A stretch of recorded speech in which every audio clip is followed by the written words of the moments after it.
সম্মানিত উপস্থিতি, অনুরোধ রক্ষা করুন, বক্তব্য মেনে চলার চেষ্টা করুন। আপনাকে সালাত আদায় করতে হবে, নামাজ পড়তে হবে, পড়তেই হবে।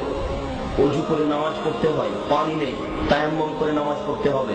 মাটি নেই, বিনা অজুতে বিনা তায়াম্মুমে নামাজ পড়তে হবে। পশ্চিম দিকে মুখ করে নামাজ পড়তে হয়, পশ্চিম বোঝা যায় না, বিনা পশ্চিমে নামাজ পড়তে হবে।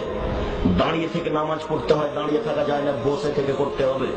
বসে থাকা যায় না, শুয়ে থেকে নামাজ পড়তে হবে। পরিষ্কার কাপড় পরে নামাজ পড়তে হয়, পরিষ্কার কাপড় নেই। যেই প্যান্টে যেই লুঙ্গিতে পেশাব লেগে আছে, পায়খানা লেগে আছে, এই কাপড় পরেই নামাজ পড়তে হবে।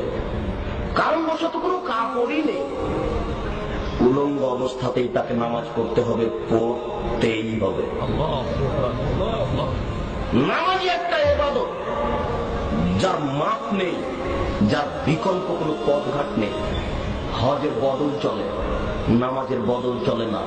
হজের কিভাবে বদল চলে? আমি অসুস্থ, আপনাকে টাকা দিলাম, আপনি হজ করলেন, হজ আমার হয়ে গেল। হজের বদল চলে, নামাজের বদল চলে না।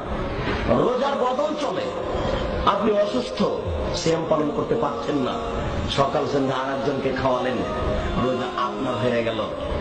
রোজার বদল চলে, নামাজের বদল চলে না। তাই বহুদিন পূর্বে ইমাম আহমদ ইবনে হাম্বল রাহিমাহুল্লাহ বলেছেন, কেউ যদি অলসতা করে এক ওয়াক্ত নামাজ ছেড়ে দেয়, তাহলে তাকে কুরবানি করতে হবে। বহুদিন পূর্বে ইমাম আবু হানিফা রাহিমাহুল্লাহ বলেছেন, অলসতা করে কেউ যদি এক ওয়াক্ত নামাজ ছেড়ে দেয়, তাহলে তাকে জেলখানায় বন্দী করতে হবে, বাইরে থাকার সে সুযোগ রাখে না।